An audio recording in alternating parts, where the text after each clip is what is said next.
হিন্দি শোলে সিনেমার কায়দাতে একেবারে বিশাল উঁচু জল ট্যাঙ্কের ছাদে চেপে গিয়ে বসলো মেদিনীপুর শহরের মহাতাবপুর এলাকার এক যুবক। তাও আবার কনকনে শীতে। বৃহস্পতিবার রাতে 10:30টার পর দেখা যায় এমন দৃশ্য। স্থানীয়রা জানতে পেরে পুলিশ ও দমকলে খবর দিলে যুবককে নামাতে দুই বাহিনীকে হিমশিম খেতে হলো রাত 12টা পর্যন্ত।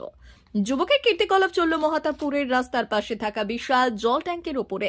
তা দেখতে শীতের রাতেই ভিড় জমালেন স্থানীয় বহু মানুষ। রাত 12টার পর তাকে সেখান থেকে নামাতে সক্ষম হয় পুলিশ ও দমকল। তারপর তাকে নিয়ে যাওয়া হয়েছে কোতোয়ালি থানায়। কেন সে এই কাণ্ড করেছে তা জানার চেষ্টা করে পুলিশ।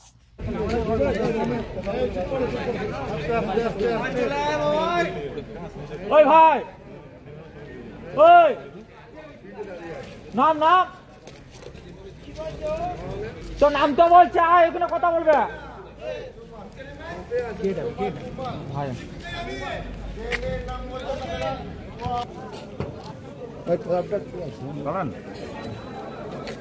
ছবি বলছে তো বললাম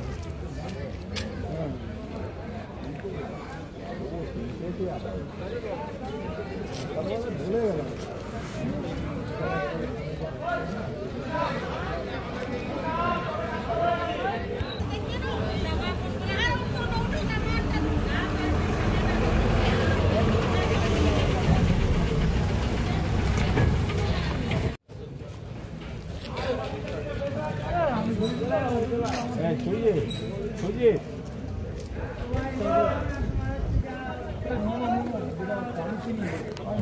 আমি গেলে চলে আসবো।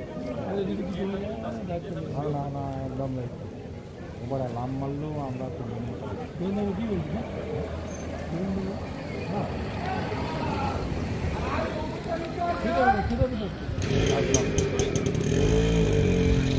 P99 hotel and restaurant, Narayangarh bypass, পশ্চিম মেদিনীপুর। আমাদের এখানে সকাল, দুপুর ও রাত্রিকালীন আহারের সুব্যবস্থা রয়েছে। সকালের টিফিনে পাবেন স্ন্যাক্স, পরোটা, আলুর paratha, bread omelette, bread toast, dosa, idli, sambar vada সহ অন্যান্য আইটেম। দুপুরের খাবারে পাবেন ভেজ ও নন ভেজ আইটেম, লাউ চিংড়ি, চিংড়ি মালাইকারি ও ইলিশের নানান পদ, ভাত, খাসি ও মুরগির মাংস। রাতের খাবারে থাকছে একাধিক ইন্ডিয়ান ও নন ইন্ডিয়ান সুস্বাদু ও সুস্বাস্থ্যকর খাবার। সুলভ মূল্যে ও পরিচ্ছন্ন খাবারের একটাই ঠিকানা, P99 hotel and restaurant, Narayangarh bypass, Narayangarh, পশ্চিম মেদিনীপুর। বিশেষ দ্রষ্টব্য, আমাদের এখানে সকল অনুষ্ঠানে খাবারের অর্ডার নেওয়া হয়।